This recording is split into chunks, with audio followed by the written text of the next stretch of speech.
Russia চীনের পরে জাপানেও আসতে চলেছে মোদির মেক ইন ইন্ডিয়া প্রজেক্ট। এক কথায় বলা যেতে পারে প্রধানমন্ত্রী নরেন্দ্র মোদী যেভাবে ধীরে ধীরে একটার পর একটা দেশের সঙ্গে সম্পর্ক একেবারে সুমধুর করেছে, তা কিন্তু ভারতের অর্থনীতিকে আগের থেকে অনেক অনেক বেশি চাঙ্গা করেছে।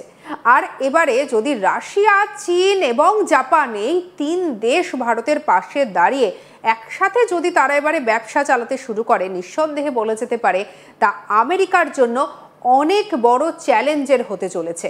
কারণ যেভাবে আমেরিকা দেখেছি যেভাবে ট্রাম্প শুল্ক চাপিয়েছে এবং সেই শুল্ককে কিন্তু ইতিমধ্যে মার্কিন আদালত অবৈধ বলেও ঘোষণা করেছে।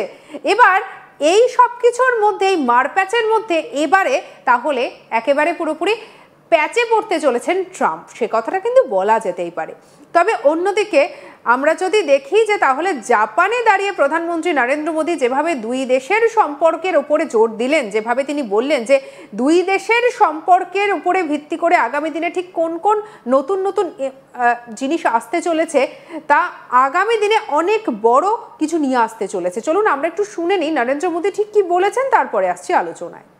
हम दोनों एकमत है कि विश्व की दो बड़ी अर्थव्यवस्थाओं और जीवंत लोकतंत्रों के रूप में हमारी साझेदारी केवल दोनों देशों के लिए ही नहीं बल्कि वैश्विक शांति और स्थिरता के लिए भी अत्यंत महत्वपूर्ण है। Strong democracies are natural partners in shaping a better world.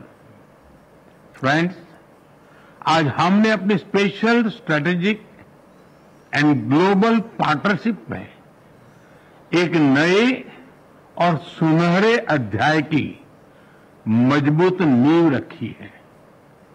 हमने अगले दशक के लिए एक रोडमैप बनाया है। हमारे विजन के केंद्र में investment, innovation, economic security, environment, technology, health,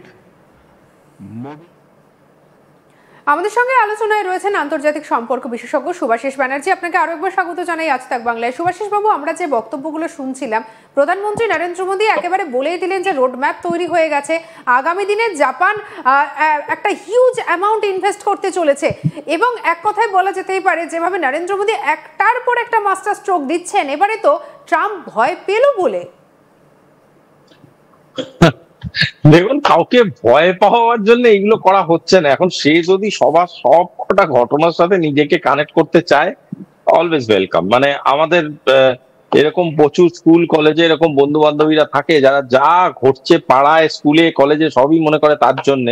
আশেপাশে নজর রাখলে এরকম বহু রাজনৈতিক ব্যক্তিত্বকে আমরা দেখতে পাই যারা যা ঘটে, কেউ গান গাইলেও বলে আমি গাইছি, কেউ কবিতা লিখলেও বলে আমি লিখেছি, কেউ ছবি আঁকলেও বলে আমি লিখেছি, এরকম বহু ধরনের চরিত্র আমাদের আশেপাশে ঘুরে বেড়ায়। তো ট্রাম্পকে আলাদা কিছু আমি দেখি না, তার থেকে একই রকম হয়তো চরিত্র। কিন্তু on a very serious note, আমাদের এমন কিছু ভাবাটা খুব প্রয়োজনীয় যে যেই জিনিসটা ঘটছে সেটা কিন্তু আমেরিকাকে আটকাবার জন্য নয় বা আমেরিকাকে রিপ্লেস করার জন্য নয়, আমেরিকাকে এটা বোঝানোর জন্য যে গোটা পৃথিবীটা অন্যরকম ভাবতে চাইছে, অন্যরকম ভেবে এগোতে চাইছে। যদি তুমি সেই বোটে নিজের পা রাখতে চাও বা সেই নৌকোয় আমাদের সাথী হতে চাও, আমাদের বিশেষ কোনো আপত্তি নেই।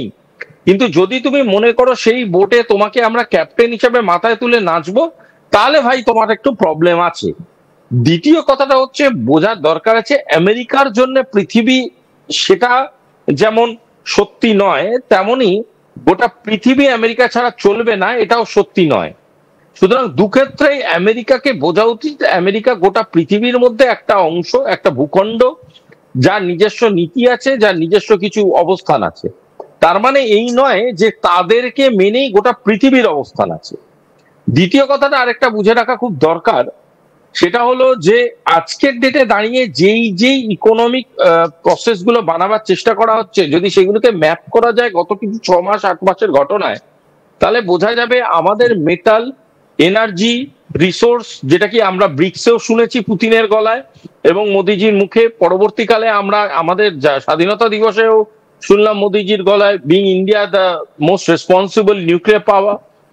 এই যে এনার্জি রিজার্ভ তৈরি করার কথা, এই যে এনার্জি ইউটিলাইজেশন তৈরি করার কথা, এটা আধুনিক বিজ্ঞান ও রাজনৈতিক এবং কূটনৈতিক মেলবন্ধন এবং প্রেমের একটা গল্প। এখানে এটা ধরে নেওয়ার কোনো কারণই নেই যেটা কোনো বিশেষ দেশ বা বিশেষ রাজনৈতিক চরিত্রকে কোনো বিশেষ বার্তা পাঠাবার জন্যই শুধুমাত্র করা হচ্ছে। যদি কেউ কোনো বার্তা পেতে চায় পেতে পারে তার থেকে, কিন্তু মেল বন্ধনটা হচ্ছে বিজ্ঞানের সাথে ইকোনমির সাথে মানব জীবন এবং আগামী দিনের রাজনৈতিক যে পরিকাঠামোগুলো আছে সেগুলো যাতে আরো সচেতন হতে পারে, আরো সহজে অনেক মানুষ অনেক একসাথে মিলেমিশে খেয়ে পড়ে বাঁচতে পারে। এবং সেটার জন্যই বেল্ট রোড ইনিশিয়েটিভটাকে ভারতবর্ষ রিকনসিডার করছে। সেটার জন্য যদিও ভারতবর্ষ এখনো কোনো মেম্বার নয় বেল্ট রোড ইনিশিয়েটিভের, পরবর্তীকালে ব্রিক্স এর সাথে নিয়ে, রাশিয়াকে সাথে নিয়ে, চায়নাকে সাথে নিয়ে একটা ড্রাফটিং করার চেষ্টা করছে। মানে এমন একটা অবস্থান সৃষ্টি করার চেষ্টা করা হচ্ছে যেটাকে বলা যায় যে মানে সবাই খাক, সবার মতো করে খাক এবং সবাই সবার মতো করে উৎপাদন করুক, সবাই নিজের নিজের দ্রব্যকে নিজের নিজের মতো করে ওয়ার্ল্ড মার্কেটে নিয়ে যাক। কোনো ব্যক্তিগতভাবে কোনো মানুষের উপর ডিপেন্ড করা বা কোনো এক ধরনের ফর্মুলেশনকে বারবার করে প্রয়োগ করতে বাধ্যতামূলক করা, এই জায়গাটা থেকেই সরে আসার একটা বিরাট ভাবে সচেতন প্রচেষ্টা শুরু হয়ে গিয়েছে।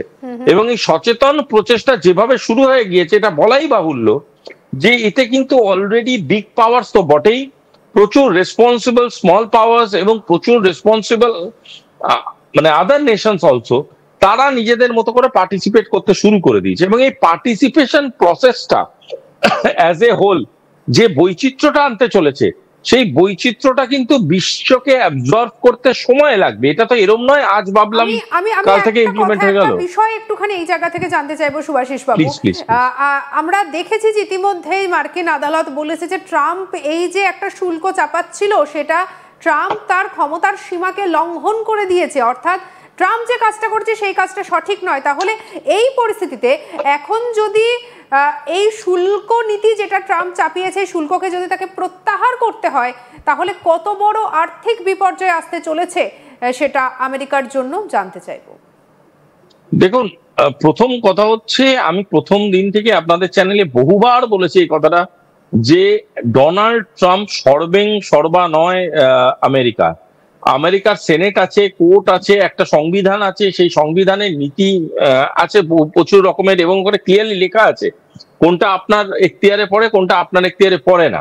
সুতরাং এই ধরনের কোনো কথা বলার মানেই হয় না যে আমি যা বলবো তাই হবে, কারণ আমি যতদূর আমার মনে পড়ছে সাংবিধানিক ভাবে আমেরিকায় ন্যাশনাল সিকিউরিটি ইম্পর্টেন্স ছাড়া কোনো জিনিস একা ট্রাম্প বা পোর্টাসের ইচ্ছায় হতে পারে না।